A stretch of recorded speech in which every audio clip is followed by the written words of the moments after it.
And the story goes, June is a 9-year-old orphan girl who shares her body with an ancient supernatural being whose mission is to destroy mankind to allow nature to prevail on Earth. Hey guys, what is up? It's your girl, your average viewer here. I recently watched the sci-fi horror film June, which currently has 4.2 out of a 10 rating on imdb. This movie was directed by Gustavo Cooper and premiered on October 6, 2015. Timestamps are down below. We begin with some sort of ritual involving a newborn. The baby is noticeably fussy as the woman is trying to swaddle her. The baby is placed on an altar as a teenage female hands the leader a knife. The leader's eyes turn black as she cuts her own blood and lets it drip onto the newborn. Some cool magic lights come down and we see a dark spirit enter the newborn.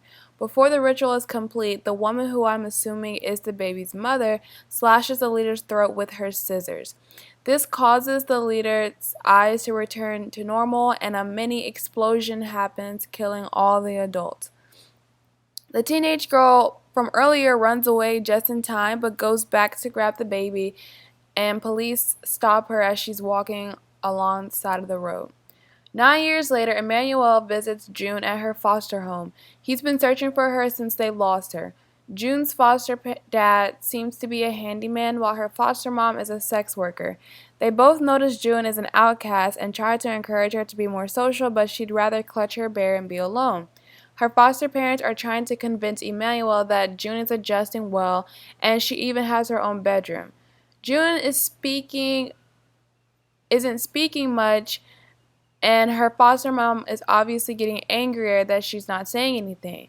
Emmanuel asks to see June's room, and considering it's a trailer, June shares the room with her other siblings. Emmanuel tells her he knows what happens when she gets upset, and she's surprised. He promises her that he will find her a new home that's better for her, and if she's ever upset, she can call him anytime. Before he leaves, June's foster dad tries to speak with Emmanuel and convince him that June will eventually become compliant. As he's talking, it's become evident that he doesn't even know June's name, and it seems like they have foster kids just for the check. Later that night, the kids are teasing June that her parents are dead, which causes June's eyes to turn black and the lights go out. June's foster dad goes to check the lights when June suddenly appears behind him quietly. He tries to get her to go back in the house, but her eyes turn black again, and air begins to speak almost as if she's saying a spell. His nose begins to bleed before he runs back in the house away from June. When June gets upset, air comes out and it's only been getting stronger.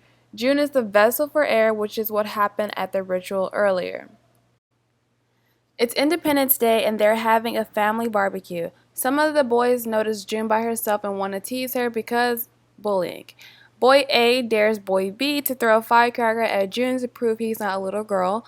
Boy B easily does that, but this doesn't bring any joy to Boy A, so he decides to up the ante and approach June. He takes a bear from her and throws it on the floor. Unsurprisingly, Air decides to deal with the situation by shattering all of the glass and sending out a sound wave which immediately destroys the cookout, leaving everyone unconscious. Emmanuel picks up June and keeps her overnight with him at the CPS headquarters. She is dropped off at her new family, with Emmanuel emphasizing how rare it is to get such an amazing family such as the Andersons. Dave is snapping many pictures of June and Lily and is excited to meet her finally. Lily gives June a tour of the house while Emmanuel speaks with Dave about Air. Every bad accident that June has had, she's blamed it on Air. At dinner that night, Lily asks June if she would like to call her mom, but June doesn't respond. The new parents celebrate with some love-making. The next morning, June is in school for the first time. The teacher asks for a volunteer, and one of the students convinces June to go up for it. As she's walking to the front of the class, she begins bleeding profusely down her dress, her nose, and her mouth, and passes out. When June wakes up in the hospital, she's having an out-of-body experience and sees her body in the corner, a demonic form. Waking up from her nightmare, it is confirmed that she got her first period. Dave suggests they homeschool June until she gets comfortable. As Lily and June are enjoying activities around the house, Dave, being the photographer that he is excitedly taking photos of the two of them. At one point, June asks if air is still inside of her and smiles when she gets no response. When Lily and June are working in the garden, Dave snaps a picture of air that causes his lens to break. After dinner, Lily and Dave are washing dishes when June suddenly throws her plate of food at the cabinet. She runs away screaming and crying, and the parents remark that the first couple of days will be the hardest for June. Lily takes her to see a therapist suggested by Emmanuel. The therapist would like for Lily to bring June in to stay with him for 1 week so he can work on her quicker. Lily eventually agrees in order to help June out. Dave goes to retrieve June from her room when he notices some of her drawings have him colored out of it. Lily assures him she will ask June about it, and they head out to go camping. At the campsite, Lily talks to June about her first period and tells her it's because she's a young girl, not because she's bad. Later that night, Dave and Lily are talking about his concerns with June. He wasn't sure about adopting June after they lost their baby, and he wants to make sure they can handle June and her special needs. Lily sticks up for her, and Dave wants to see if there are any programs that can help kids like June. Since June is in the tent right behind Lily and Dave, she awakens to their conversation. As Dave is taking care of the outside fire, Lily goes to comfort a crying June. She ends up running away and is screaming at air to stop the rain. This actually works with Dave and Lily looking on. They immediately come home, and Dave is trying to convince Lily that June stopped that storm. Lily tries to ask June some questions about Air, but this only irritates Air. Air messes with Dave and makes him think his wedding ring fell down the drain, causing him to put his hand down the drain. As Lily tends to the injured Dave, she notices his ring on the windowsill, letting us know that Dave was imagining everything. When they turn to look at June, she's back to coloring. Later on, Dave is washing dishes again, and June creeps around the house into the master bedroom. She goes into Lily's jewelry box and notices a necklace very similar to the one she got as a baby at the ritual. When she looks in the mirror, she sees the evil June and runs away screaming. As she runs through the house, pictures are falling off the wall and stuff is being thrown everywhere. When she makes it to the kitchen, she's levitating the glassware with a scared Dave crouching in the corner. There's no way Lily can deny that June is a different kind of special. Dave goes to a payphone to try and talk to Emmanuel about what's happening with June, but Emmanuel just tells him to give June some time to adjust. Emmanuel tells Dave what happened at June's last place of residence. Dave comes back to the house and tries to give June a glass of milk. Air appears and begins her spell talk again and tells Dave he will be the first to die. June goes to her bedroom and Dave follows her inside. The door slams shut so Lily can't get in, but when it finally opens, Dave is standing over June while her room is completely trashed. Lily suspects Dave did something to her, but he just storms out. She asks him if he hit her, which he denies. Lily doesn't care that June just told Dave he was going to die because all she's concerned about is if he hit her or not. Dave is trying to convince her that they can't help June, but instead, Lily just kicks him out. Dave leaves to a motel as Emmanuel is watching on. June and Lily have a great day the next day together, which ends with June taking a nice bubbly bath.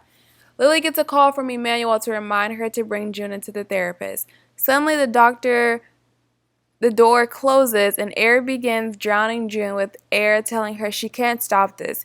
June is able to fight her off just as Lily is able to finally get in the bathroom. While they're asleep, Lily and June end up holding hands, which causes Lily to remember what happened 9 years ago.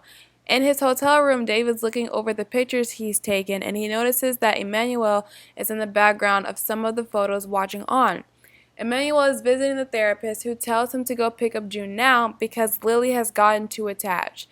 Lily is packing a suitcase for June and doesn't plan on taking her to the therapist at all. He tries to call Lily and warn her, but she doesn't answer the phone. Before getting in the car, June asks to go see the garden one more time. As Lily is loading the car with their suitcases, Emmanuel comes up behind June with some good old chloroform and snatches her. Lily can't get the garage up now, and there's a large fire inside. As Emmanuel is putting June in the car, Dave pulls up and goes to rescue Lily from the garage, who has fully accepted her death, by the way, just sitting in the car crying, just accepting it.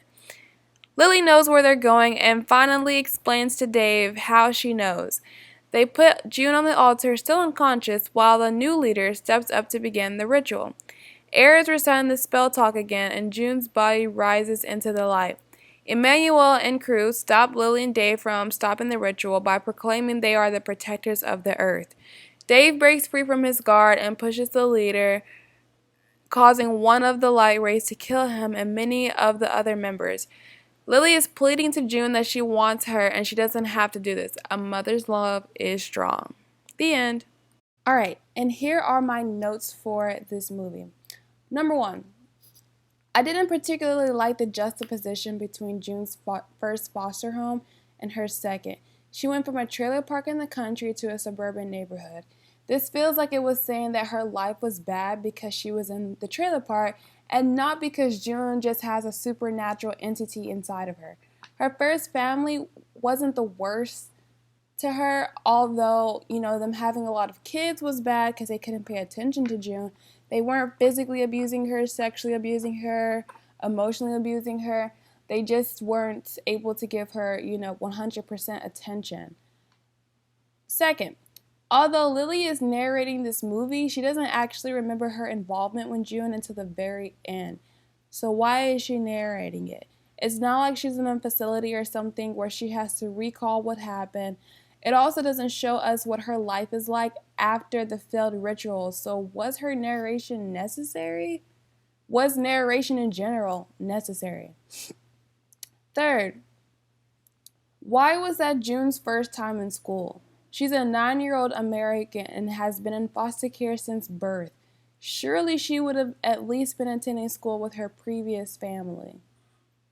Fourth, when June first had dinner with the Andersons, she was served a burger, broccoli, and fries. On her second night, she served a burger, broccoli, and fries. I guess we didn't have room in the budget for spaghetti or something different. Fifth, why is June coloring in the kitchen while Dave is washing the dishes? She can't be in the living room or something. Dave is in the kitchen washing dishes. Lily is in the kitchen watching June color, and June is coloring on the floor. Must they always be in the same shot? Sixth, there are 2 minutes and 39 seconds of credits before the movie actually starts. The credits are little clips from the movie itself. Spend this time making some popcorn or pouring yourself a drink. The beginning credits call themselves giving you background on June and Air, but it's just vague statements. The same intro that I gave you about what this movie is about is the same 2 minutes and 39 seconds of that movie. Just a waste of 2 minutes and 39 seconds. And lastly, when Lily and June are getting ready to leave, she locks the doors and closes the blinds. However, when it's time to get in the car, she lets June go in the garden one last time while she sits in the car. I understand she may not have thought Emmanuel was going to come get June then. I'm sure she didn't think he was actually stalking her. But why not be weary? Where is her hypervigilance right here? Why would you go sit in the car in the garage while June is just in the backyard playing in the garden and tell her, well, meet me in the car? Well, how long is she going to be out there? You don't even know. Why aren't you standing watching her or, in 5 minutes go and get her or something?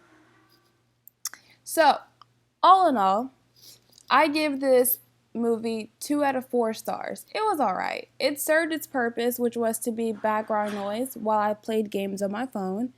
This movie is very predictable and there's not enough explained. What was the purpose of the ritual? Was it a good thing or a bad thing? Why was Lily the only teenager there? Who is Air? I didn't do any background research on this because that's the movie's job, not mine. One question I have for you. Why didn't the garage go up? Use the poll to vote and then comment below and tell me why you chose that answer. Thanks for listening to me draw on about this cool movie, and I hope you press that like button to let me know that I'm doing awesome. I post a review once a week, typically Wednesday mornings, so see you next week. Bye!